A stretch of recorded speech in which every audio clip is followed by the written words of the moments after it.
welcome to the Season 3 wrap-up video. I got a new hat.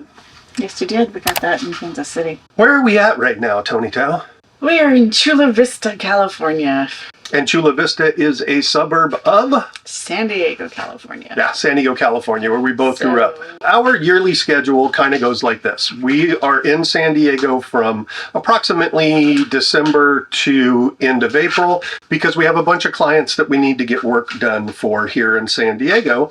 And then that allows us to travel for the rest of the year. We have to work,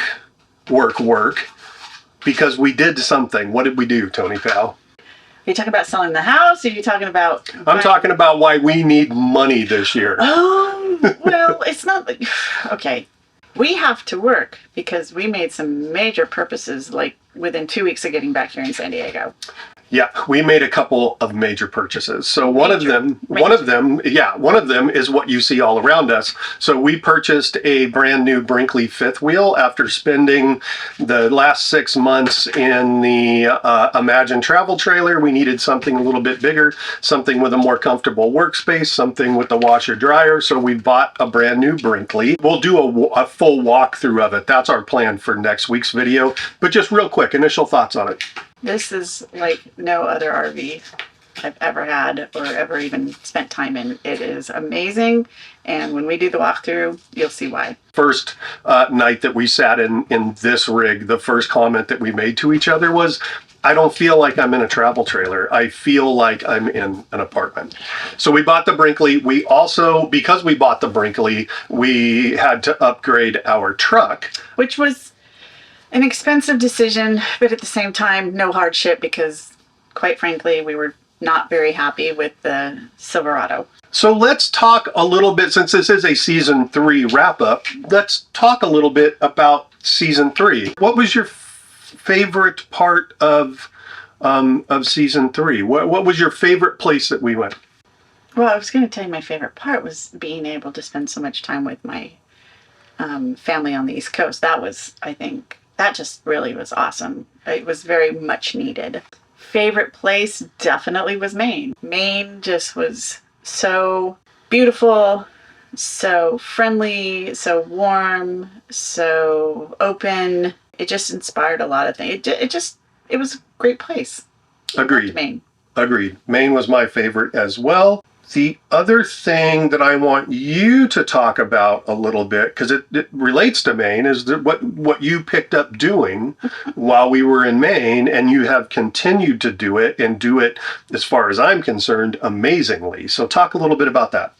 I had always wanted to try watercolor painting, and so I decided in that campground I was going to start watercolor painting. It's something that travels very well in an RV because there's not that many supplies and you don't have to have the big easel or anything. So I'm loving it. It's great. I just got done hand making all my Christmas cards this year. Ma'am, no barking. There's a dog walking down the street. Tell him, rawr, rawr. There you go. Talk, don't bark. Before we get away from Toni Tao's watercolor, she has done really some amazing watercolors. I can't believe that she has gotten to the level that she has gotten. I'm really good at tutorials. But that's how you learn. You do the tutorial. See, she keeps going, I feel like I'm just an imposter and I'm just copying people. And I keep trying to tell her. I'm doing tutorials. But that's how you learn to do something. Is you go and you copy other people, copy other things, and find what you like about that. Incorporate that into your own style, and then that whole thing becomes your own style. Right. Jazz musicians have been doing this for years. Put it in the comments. Tell Toni Tao to stop worrying. She's not an imposter. So before we talk about what we're going to do next season, I want to talk about what we're going to share with you before next season. And so the next few months here in San Diego, we're just going to refer to this as kind of a in-between the seasons season. Toni Tao's getting attacked by Gracie kisses. I love you too. So we're going to be doing some how-to content. We'll obviously be doing plenty of Brinkley content. So if you're interested in Brinkley's or you have a Brinkley, feel free to keep coming back because there'll be plenty of Brinkley content. And we plan to take you to a few places around San Diego, some of our favorite breweries, some of our favorite restaurants, some of our favorite hikes, some of our favorite activities. So we'll do a little bit of that. And I'm sure, even though we're here in San Diego, there'll be some weekends where we go out and do an adventure. We're talking about maybe doing Vegas for a weekend or Palm Springs for a weekend. So there'll be some adventures. So what's the plan for next season? Once we are done with our work here in San Diego, wow, Gracie's just like wanting attention. All right, Toni Tal. So this is going to be great when I edit this together because Gracie's going to be popping all over the place. So what's the plan for next season? Season 4, where are we talking about heading? You lost me. Reference? No, I didn't. Oh my gosh. Take off, hoser. Oh, no, but we're not really heading to Canada. But we're going to go to the Great White North. Well, the Great White, I think of the Great White North as Canada. I just think anything north of here that gets white. Yeah. So we're planning on going to the northwest quadrant of the United States. So places like Oregon, Washington, Idaho, Montana, Wyoming. South Dakota. Yeah, of course, back to South Dakota because we love South Dakota. We were planning to go to Alaska for season 4, but we decided, we have a brand new Brinkley. I don't really want to break it the first year. Some of the big stops that we are planning are Olympic National Park in Washington. We're going to do Yellowstone and we're going to do Glacier. That's our plans. We haven't started booking anything yet. We need to really get on that. Aside from that, who knows where we're going to wind up? Because again, we're spontaneous. So we're going to, other than those 3 big places, we're going to kind of travel by the seat of our pants like we like to do. For us. It does work for us. Yeah. It's one of the reasons why we only went to a 35-foot fifth wheel instead of something bigger. We want to be able to keep that spontaneity. The last thing that I want to talk about, or I want us to talk about, because I know some people have asked questions about this, is how was the last season, our travels, how did that help us with healing? And when I say healing, for those of you, if this is the first time that you're watching us or you're not all that familiar with us, one of the reasons for us to do this, one of the catalysts for us to do this, was that in 2022, we lost our daughter. Talk a little bit about how traveling helped us with that. We've said this before, but by living in the house that we were living in, it was just, that we raised her. We almost lived there, she was probably about 6 or 7 when we moved in. So we lived in that house her entire life until she, moved out. And, because she was an adult. But just bombarded every day, every wall,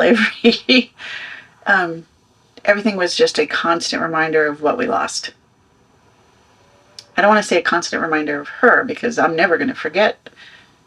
For a minute, I don't forget Danielle, but it was just a constant reminder of what we lost and what we will no longer have. So grief was just crying every day. It was very overwhelming, and trying to live your life when you're suffering from grief like that is just really hard. So getting out, selling the house, and then traveling. I mean, we take her with us wherever we go. She's always with us. But it's new things to see. It's new things to take your attention away. It's new things to grab your focus instead of you constantly focusing on what's missing in your life. The way that I have explained it is it's just much easier to manage the grief when we're out on the road as opposed to being in the house that we raised Danielle in. You can't go, I don't have time to deal with this grief right now because I have work or because whatever. It manages you. The grief manages you. So when we're on the road, it's much, much easier to manage that grief. Which leads us to the fact that, did we make the right decision? Because when you lose somebody so close to you, they tell you, don't make any rash decisions. Oh, yeah. We had so many people tell us we were complete idiots for doing Don't make any rash decisions. This was the best thing for us. We both mentally, physically, emotionally, we're both in a much better place. Yes. And honestly, even some of the people that we've met, it's surprising to me how many people have embraced this lifestyle after something tragic. Mm-hmm. When something traumatic or tragic happens to you, you recognize that, we've only got one life to live, and it's a short time that we're on this rock. And what am I waiting for? So if you're a person who's thinking about doing this lifestyle, I guess my comment to you is don't wait for something tragic to be your catalyst. Yeah. You can do this. You can do this and work at the same time. We do. So there is a way to do this. If you desire to do this, find your way. Find your way to do it. And I tell people all the time, I highly recommend this lifestyle if you can do it. Yeah. We always ask this question of people that we interview. Toni, is there anything else you'd like to tell me about season 3 that I haven't asked you? No, not really. Just I want to thank everybody that we met on the road.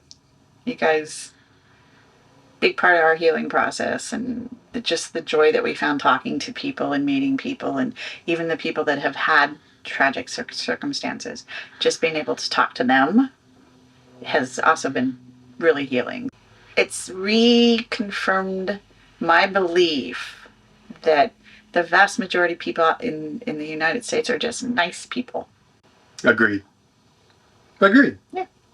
And then I'll just add, I want to thank all of you that have been following along and watching us. If you have any suggestions, please feel free to give us those too. I mean, we're kind of open to suggestions, and if there's meetups or anything like that, let us know. Kind of along with that, one of the issues with just publishing videos is we're always, the videos are always behind where we've been. So we're really considering putting together like a newsletter once a week that will let those that are subscribed to the newsletter let you guys know where in the country we are and what we're doing more in real time, so that way if we wind up in your area and you want to go hang out and have a beer, we can do that, because it won't be like this week's video is in New York, but we're already in Kansas City. So let us know in the comments if that's something you would be interested in, just, subscribing to a newsletter so you'll have a better idea of real time where we are.